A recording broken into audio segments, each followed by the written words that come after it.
Well, I am so excited that you're here virtually with me today. It's my pleasure to introduce everyone to the one and only Carlin Ross. While some people may know you from the Goop Lab, admittedly, that's how I was introduced to you. You are an attorney, an entrepreneur, and of course, the keeper of all things Betty Dotson. And to start, do you want to tell us a little bit more about yourself and how maybe you left your career in law to focus on sex education? Well, I didn't want to. It was You not. didn't want to. No, there was a part of me, I think, that wanted to remain kind of on the surface, Mm-hmm. make my money, have my apartment in New York and my place in the Hamptons, and just live my life and be done. But, you know, I grew up in a fundamentalist home, Mm-hmm. and I grew up in an environment, a male-dominated environment, and all the things I think that happen to young women in that environment happened, and I healed myself. So when I went out in the world in my 20s and 30s in law, I just saw so much. Like, the majority of women were not leading orgasmic lives. There was this big block of shame and guilt and all those things that hold us back, and just a lack of information. And so I tried to resist, but somehow my life kept on bringing me back to sexuality. Mm-hmm. I think it's like this innate sense of fairness, or the lack of fairness. And Betty and I felt very similarly. Like, it's just not fair Yeah. that women go their whole lives and can never experience pleasure. Why? What is the point of this? Suffering. Why do we have to suffer? Of course. So, I mean, it was an idea. I was still practicing law, and I was rolling up assets of failed.coms. And there was this content provider, pseudo programs, and they had this one brand, and it was a female brand. So I just started talking about like an intention, and I was like, wouldn't it be great if we had a lifestyle brand for women that really like embrace sexuality? Mm-hmm. Not like Lifetime, Women in Jeopardy, and all of Yeah. these things. And I got a call from a journalist at the New York Times, and she's like, I heard about you. I was just talking intention, the power of intention. Okay. And she called. And at the time, I think she was looking for an angle for her article, because it was about women not in the sex industry. Because typically it's someone who has a background in sex that starts to educate, but women leaving other professions Wow. to enter the sex industry, sexual, Like whatever you want. Now it's sexual wellness, Mm-hmm. you know? So I remember we met at a hotel right across from the New York Times, and she's like, well, I don't understand why everything's going to change. And this is, God, over a decade ago. And I said, well, it's the anonymity of the internet. If I can go online and find information and find a community and not be judged, Mm-hmm. I'm going to start buying things, and I'm going to start watching things. So I'm like, women as a market, Yeah. all of a sudden going to be moving into this space.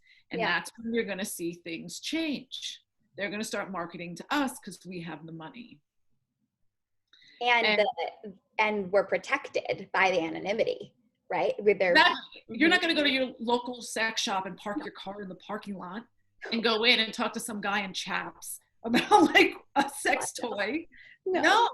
And everything at that time was marketed to men. So it was always about women's bodies being objectified on the packaging and things like that. And that's a turnoff.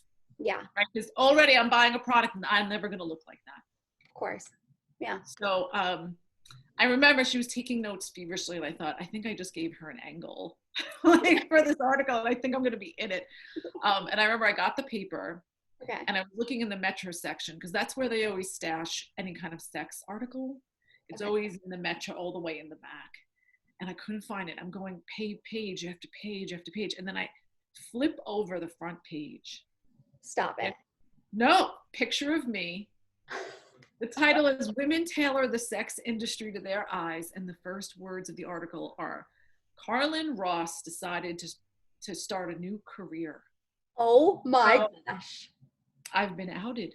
I'm still practicing law. This is just an idea. Yeah. Then I decided I had to learn more. Mm-hmm. So I started an audio podcast, which back then was like new. Yeah, of course. And I decided if I interviewed people the authors of the best books, right, it would force me to read them because I'd have to know how to ask good questions, and I'd set up interviews. And that's how I met Betty. I interviewed her. That's so cool. I hope that article is framed in your house somewhere. It is. I mean, it Okay. really is the pivotal moment. Of course. How cool is that? And That's it's kind of cool because every front page of the New York Times is in the Library of Congress, and I would get recognized all the time. I went into a restaurant with a girlfriend right after that, and people were like, oh, that's that great sex chick. I was like the sex chick, like everyone came home. There was no negativity. Yeah. And just like Goop, Mm-hmm. I really prepared myself mentally that, like, Betty's the icon. I'm the vulva orgasm. I'm the vulva. Like, I'm going to be the one, if anyone's going to get it. Yeah. Someone's going to drop whore, or someone's going to, it's going to be me. So I just mentally prepared. Did you experience that? No. No. Okay. I hope not. Okay. But you don't know. You don't know. It's a huge risk. I mean, it's incredibly brave to do what you did. But anytime anybody's ever brought it up to me, it's always with just a glow in their face and their eyes of like, wow, I've learned so much. And I've never heard anybody utter a negative word. Not one journalist. No. When we would get on the phone, they would cavil over me. And so this is what I learned working with Betty for over a decade. And she was right. Mm-hmm. She's one of the rare people that talked about her sexuality first person. She used her real name. People advised me to use a different name. Okay. Because people can find you and you can have stalkers. You think of all the negative things, right? Of course. If you speak a truth that needs to be spoken, mm-hmm.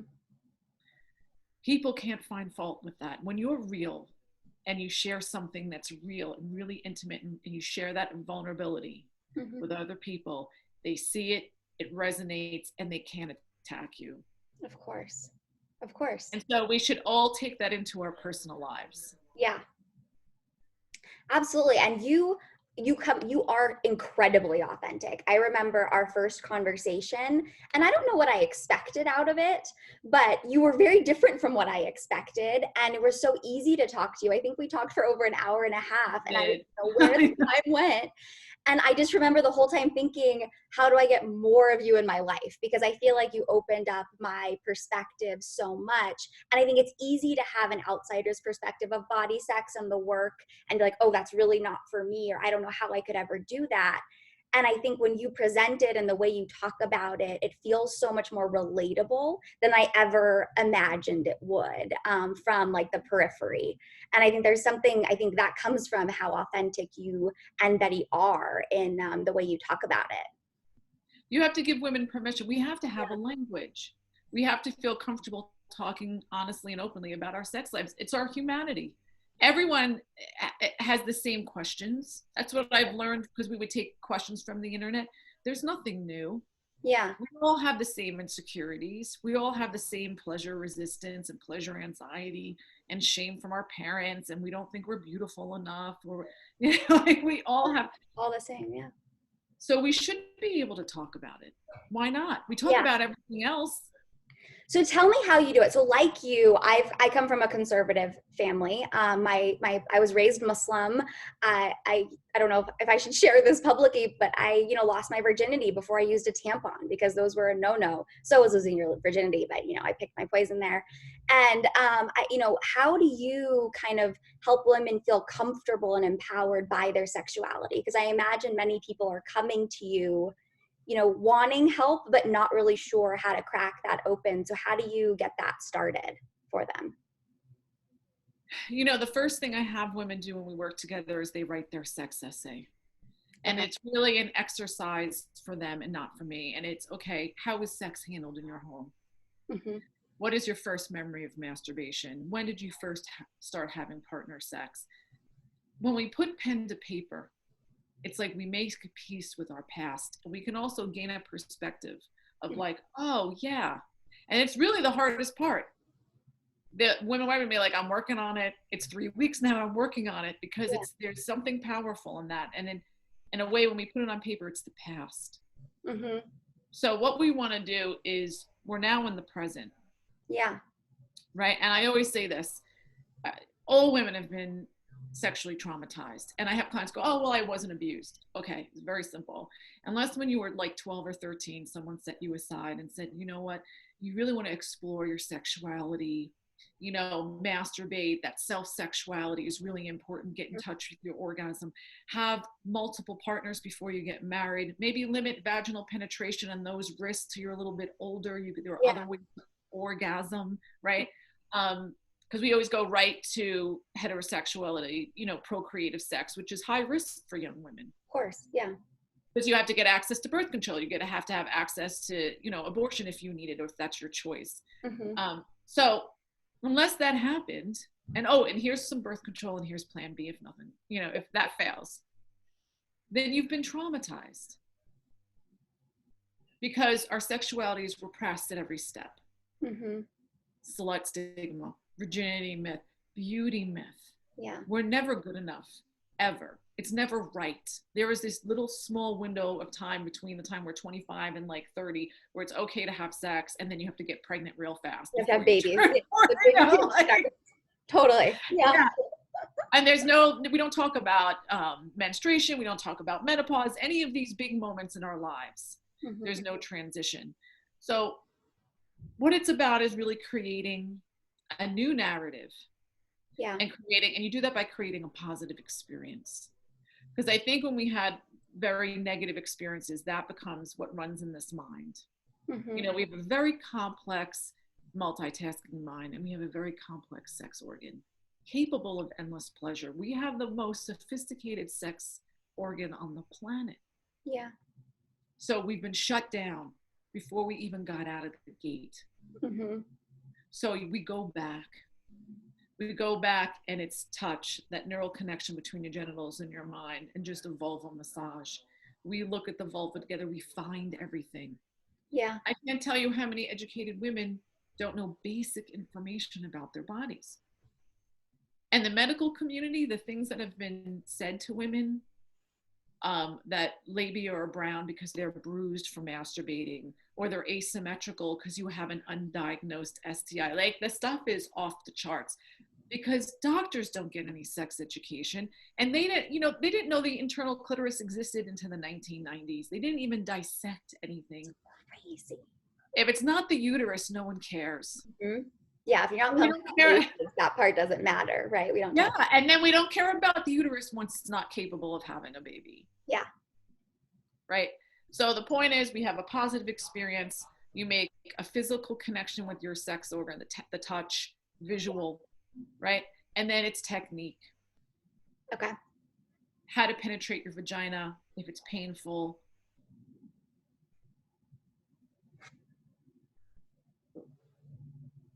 I want to wait. I don't want to. Oh, I think it went away, came back. We're back. Technology. You know? Okay. Yeah, I stopped talking. So, you know, you need to learn how to use a vibrator, how to stimulate your clitoris, how to work through painful penetration. Penetration's a skill. Yeah. And there's all kinds of ways to do it and techniques. And, you know, orgasm is about blood flow. How do we create blood flow? We breathe, we move our pelvis, we work our pelvic floor, we might add a vibrator, how to use product, additional lubricant. All these things, if it's not spoken. Yeah, how do you learn? How do you do it? Yeah, absolutely. Well, basically, I'm doing what your mother should have done. You know, And what age range are you, you know, who's coming to you? What kind of person, or what age or stage of life are people in when they typically come to you? Well, because of Goop, you know, the age ranges and where the women are located, and plus of COVID. I mean, sure, yeah. Everyone has the time. So I've worked with, I guess, 18 to 75. Most women tend to be in their 30s to 60s. Okay. I think in our 20s, we're still hoping that we'll meet the right partner that will give us an orgasm. You know what I mean? Like, we still kind of believe the lie.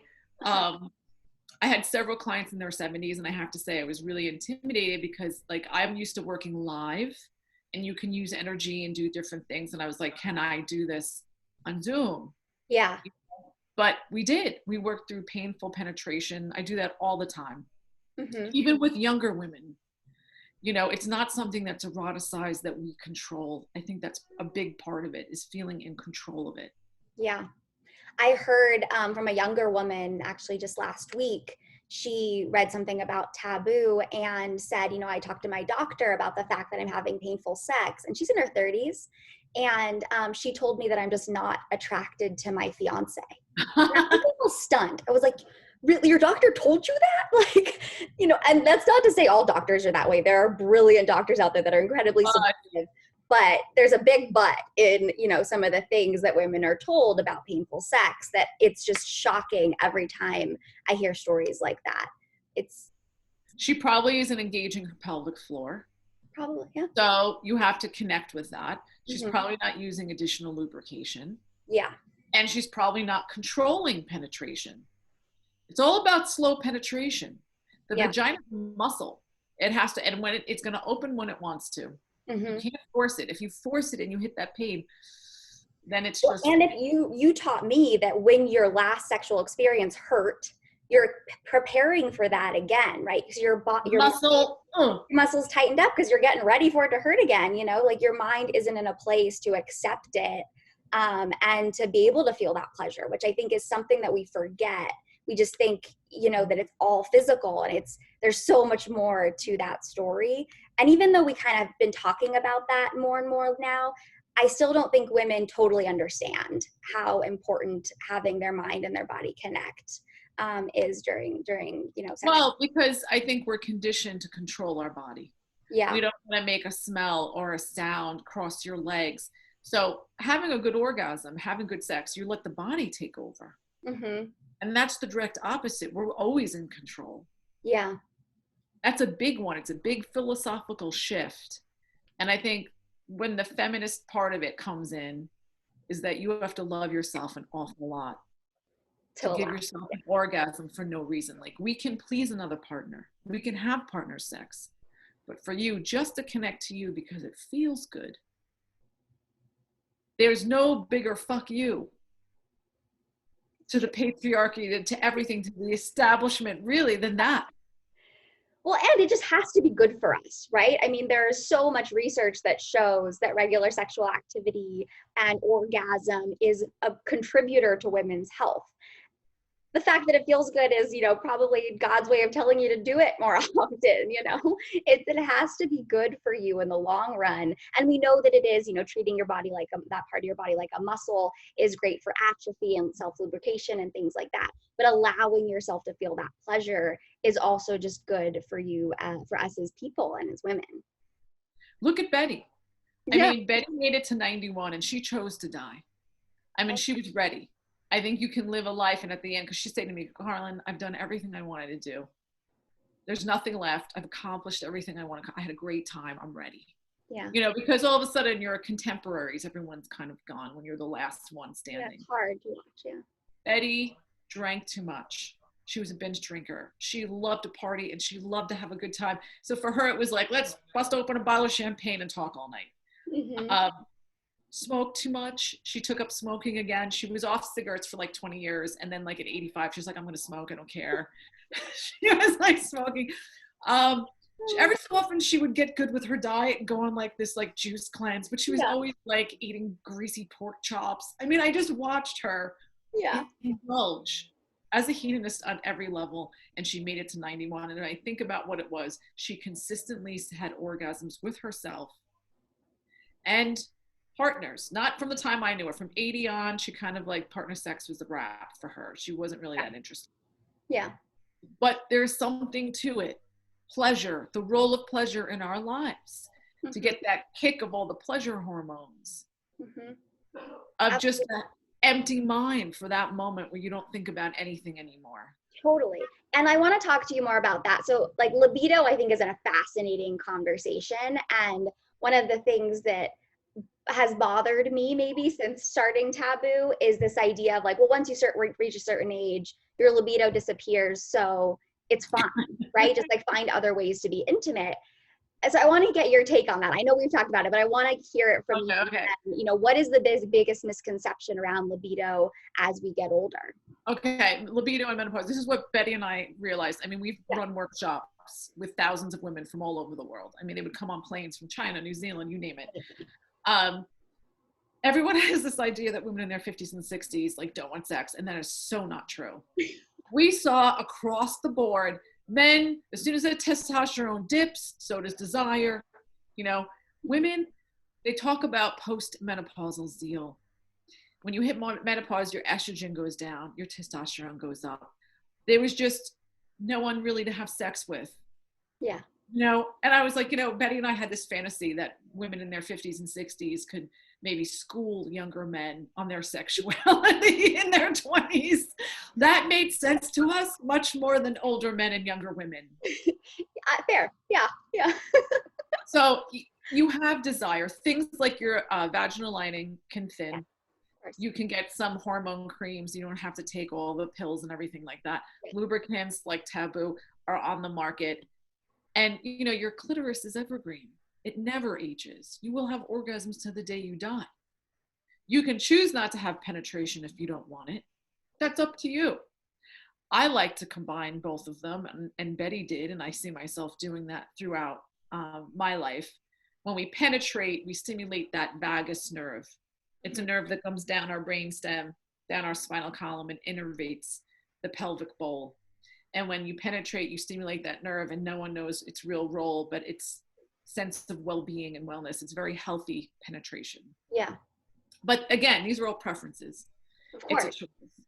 But I was having a roundtable discussion with some of our body sex women that were older, because I said, I think I'm perimenopausal because I'm getting these periods like when I was 20. And I'm so like, I forgot. I'm like bleeding like crazy and the hormones, and I'm getting pimples, and I'm like, what is going on? I thought it would just end. And they're like, oh, no, that's what happens. You get these like surges of hormones. And then they were sharing about how their orgasms got better. Interesting. And one of the women talked about her rainbow orgasm. Ooh, I got to know more about that. What does that mean? So if she can have 1 or 2 or maybe 3 orgasms, and she likes to use her vibrator. Okay. And I think penetration. She's like, after the 3rd one, if I just lay down, all of a sudden this wave comes over me and it feels like an orgasm and I haven't even touched myself. And she calls it her rainbow orgasm. And I'm like, I want to get this on like recorded. She needs like swag, you know, like people should wear those t-shirts. That's amazing. But, you know, as a woman who's looking at that next phase of my life. Yeah. It was like, wow, that would be so, all of a sudden you have a new orgasm, the rainbow orgasm. Yeah. And that's the thing with women, our orgasms are so deep and so vast, and that energy that is so sacred to me that you can always tap into something, and it's always changing and shifting. Betty had a funny menopause story. It's one of my favorite Betty stories. Yeah. So when she was going through menopause, she was describing to her girlfriend, she goes, you know, I'm having these wonderful heat orgasms. I said, what do you mean? She's like, I'm walking down the street in Manhattan, and all of a sudden, I get all hot. Took me a second to understand what that was. Okay. And her friend says, Dodson, you're having a hot flash. Only Betty could find a way to make that experience pleasurable. Well, her expectation. Our expectations going in that this is going to be something pleasurable. Yeah. That feeling those surges in our body is kind of interesting because it's an autonomic body response, like an orgasm. Yeah. I love that. Pleasure or heat orgasms. Maybe that's our swag. We'll make some of those for Taboo. Betty in the corner. I love that. That's so great. And I have to say that I think I've talked to so many women, not nearly as many as you have. And there are people that tell me, you know, their libido or their desire goes away. And I can respect that some people do experience that. But I think having this, you know, dominating narrative that it happens for all women is not doing us justice, and feels like a way to keep innovation in the space kind of suppressed, right? And for that to be your expectation is, it just doesn't seem fair. I think people need to have more information, and some people may experience that and maybe want to find their way forward, and other people may not, but just think like, oh, well, everybody around me says they don't have any desire anymore, so maybe I should too, and that part I should just give up. Part of my life. Right? It makes women give up. It makes people give up. So that's actually my next question. I do hear this a lot. what, tips do you offer women who've decided this part of my life is over and they've already declared that maybe by the time they hit 50, 51, because things are getting harder and they have to, figure out their body requires different things. But how do you help them find their way back to sexual pleasure and intimacy? Well, I see masturbation as a meditation. It's like a workout for partner sex. We have this idea that we'll be walking down the street and we'll feel this intense rush of sexual desire. And we're like, oh yeah, I'm gonna go home, or I'm gonna hook up, blah, blah, blah. That's not the way it works. We create desire for sexual expression by arousing our bodies. How do we do that? We touch our sex organ, we touch our clitoris, we penetrate our vagina. The more we touch, the more we feel, the more we feel, the more we want. So it's very easy to scrape that off your plate. And if you just don't touch yourself and you're not in a situation where you're ever inspired, yeah, you can go your whole life without having an orgasm. Of course you can. Yeah. It's not as much fun. Yeah. When you can have energy flow through your whole body and feel confident and in control of that, and then be able to share that with someone else, it's a pretty beautiful experience. I couldn't imagine my life if I wasn't having regular orgasms with myself and a partner. Can't. I don't even know who I'd be. Yeah. So then it gets to the role of what is orgasm in our lives? What is pleasure? What is the role of that in our lives? So I see orgasm as the reset to our central nervous system. We all experience trauma. We're all experiencing it now with COVID. Yeah. It's hard to keep positive, and it's hard not to spiral. I mean, we can't hang out with the people we love. Just going to a restaurant and not feeling worried. Even if you go, you're thinking about it in the back of your mind.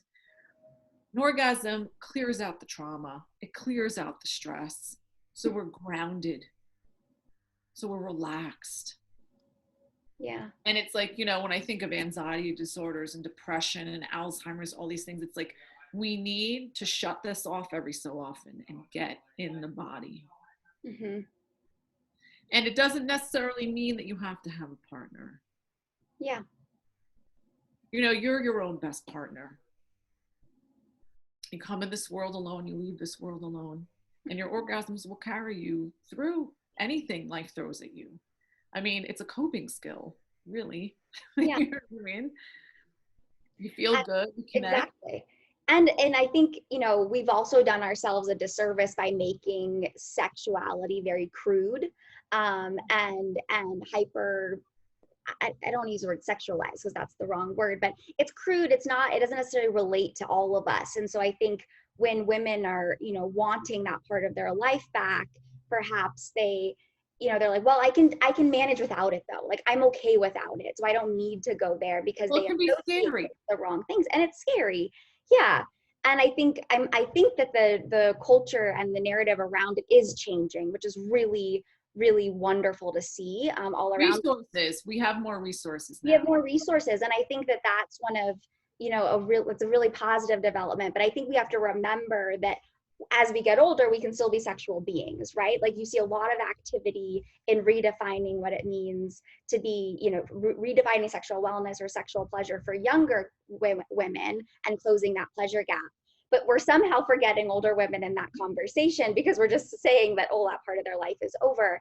And so it's really refreshing to hear, your work and to know that you're helping women that are older in their 60s, like rediscover themselves again, in a way that doesn't feel, off-putting or crude or, I don't know, just kind of gross. Like it reminds me of handcuffs and whips. It doesn't have to be the association.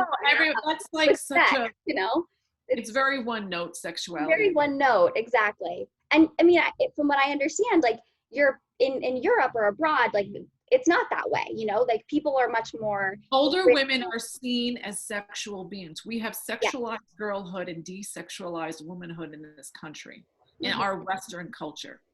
Yeah. Older women are seen as attractive and sexual. I mean, we've done the same thing with disabled people. We've done the same thing with unattractive people. We've made it that it's this elite thing.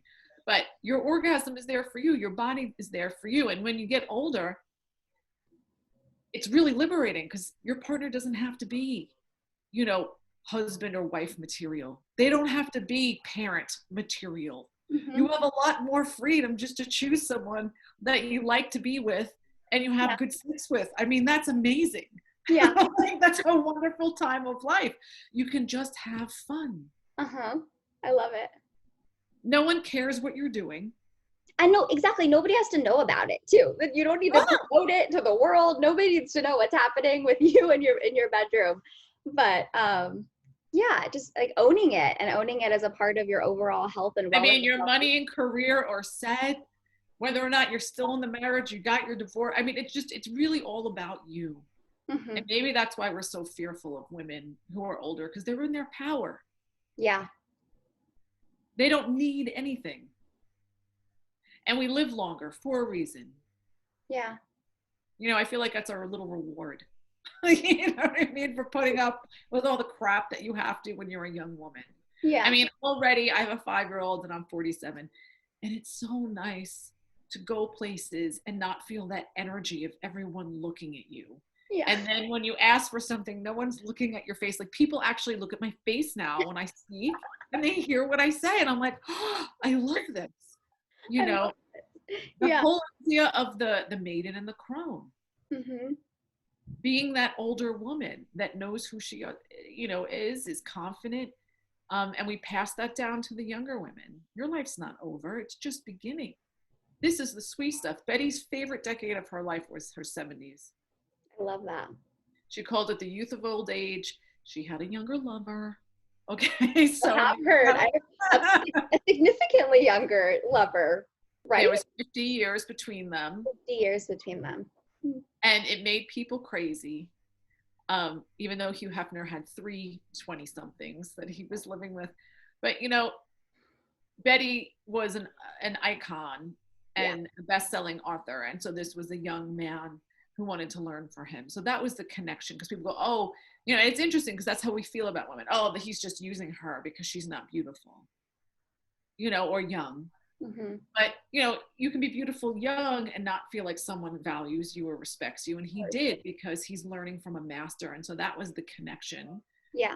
And I think we've all had a relationship like that with someone that you just felt like you could learn from them. So she had a beautiful relationship. And unlike Hugh Hefner, they didn't practice monogamy. She let him do what he was younger. Oh, interesting. So and then she broke it off and she said, it's time for you to go, because she was 80. We had just connected. Mm-hmm. And she said, you're a young man now and it's time for you to go out. And if you want to have your own family, have your own family. And I think that kind of generosity you don't find people like that all the time. I mean, she's a dime a dozen. That's it. And so you can live a life. The one thing that people always said, what did you learn from Betty? Learned so many amazing things. I spent most of my life with her for a decade. Mm-hmm. You can create any life that you want. All you have to do is form the image in your mind. Yeah. Speak your truth and live your truth and put yourself first. It is okay to be self-full. It's not selfish. Self-full. I know who I am. I know my strengths. I know my weaknesses, and this is what I want. And I'm going to take it. Thank you. That's it. Stop looking for permission. Don't lean in. Mm-hmm. There's a certain fuck you element that you have to have.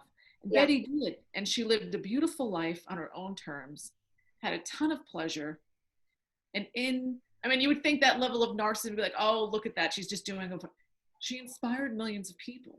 Yeah, I don't interpret it as narcissism at all. You know, no, some people. And there's there's an energy to that I feel silly using that word, but I can't think of anything else. Like, there's an energy to just watching her where you feel like you know her right away. You know, you feel like listening to her speak, you're like, I could have a conversation with you for hours. And I think of you as like my grandma. You're going to take care of me and you're going to lead me in, the right direction. And, I was actually just rewatching the episode, a couple days ago, and she just makes you smile, you feel like she's such a genuine person that believes so fully in what she's doing and has just touched so many people. by being willing to talk about it and, you know, crack it open for women. It's truly remarkable. And I'm just so pleased that she was able to live such a beautiful and full life, that she would share, you know, so many years with so many people. It's really. And that's it. And when you don't live the lie, I think as women, what we fall into is that we're trying to always be something that we're not. Mm-hmm. And I think that's what is beautiful about age. You get to the point where you're like, you know what? I'm not going to do that anymore. I'm going to live my truth. Yeah. And I'm going to focus on this part of my life. Yeah. And I'm going to have fun. And that's it. And so it's never too late, ever. That's what's wonderful about it. Yeah. It's funny because you know, this is the last place I expected my career to take me. You know?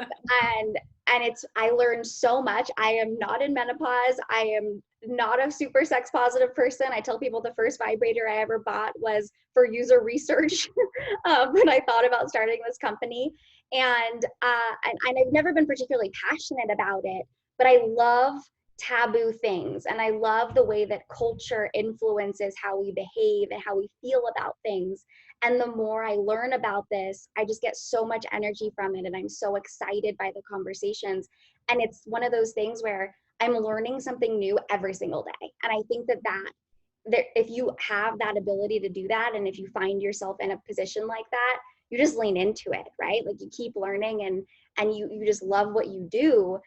But did I ever expect to create a sexual wellness company for women who age? Like, no, but I love it, you know, every single day. I truly love it. And I feel like, you know, it's more than just like a business opportunity. It's something that feels like gives me, you know, a reason or a purpose to continue exploring something that's not well enough explored, or people aren't, you know, paying enough mind to. But I'm very aware of the fact that I'm not a doctor and I am not of menopausal age, but I want to, you know, poke and ask questions to hopefully, you know, help other people. That can sometimes be an asset. You know, in Betty's career, at the end of her career, she got awards from every major group out there. You know, the ASEX and the Stars and this. And there was one year I'm like, we're just collecting awards. We were just going on planes and collecting like Masters and Johnson's Lifetime Achievement Award. Betty's PhD was based on field research. She held workshops with groups of women, showing them how to orgasm, leading general show and tell. Yeah. For the better part of 40 years. So she never read a book on sexuality. She lived it. That's how she learned. And so when she first would go to conferences, they would say things like, let's hear from an experiential voice. Mm-hmm. And an experiential voice has just as much credibility as a theoretical scientific voice. Yeah. Someone has to be in the trenches, seeing what's going on in women's lives for real. Mm-hmm. It's not just about someone who can sit there and give out their questionnaires on a college campus. Yeah. You have to see it. You have to be able to have the conversations and connect with women on that level. So there's a value to that. And I think sometimes when we don't have the degrees, when it's just something that, you know, our life journey takes us places, that we see more. Yeah. Than if we would, because sometimes it can get clouded. Betty felt that way. She felt that if she ever got a real PhD in sexuality, it would have messed up everything. She was a big believer in horse sense and trusting your instincts. And I think as women, we don't do that. We're always looking for validation outside ourselves. Yeah. That we have to have someone to tell us that we're good enough or we deserve something. You just do it. Yeah. I mean, I love it's music to my ears, and it's very motivating and inspiring. And I think, you know, just continuing to live like Betty, I think we should all kind of try to do our very, very best. And I mean, I'm cognizant of time, and I know that I could talk to you for actually hours like we did last time. Are there any kind of like parting words you would give women who are trying to like reclaim their sexuality later in life? Or perhaps tell people how to find you. I know you have an insane wait list for body sets, but any type of, you know, tell them what to do. Well, you can Google Carlin Ross. I mean, our website is Dotson and Ross for Betty and me. But if you Google my name or Betty Dotson or clitoris or body sex, you'll find us. We're on social media. I think some of the biggest takeaways I have from working with clients, because I've worked with women in the Middle East, all over the world at all different ages. And it's been a really rare opportunity that COVID has afforded me. Women, you know, our bodies are wired for pleasure. Mhm. Every woman can orgasm. Yeah. All you need is a supportive environment, a little bit of education, and then practice. It's muscle memory. You just keep on touching and keep on touching and keep on touching, and you'll start to feel more. You'll start to want more. Mm-hmm. You will create that desire. You don't need anything fancy. Mm-hmm. You just need yourself. I love it. I love it. With that, I mean, that's just everything. We have to end on that note. Thank you so much for joining us and being willing to have this conversation with me again. And hopefully we'll be able to do more things very soon. That would be fun.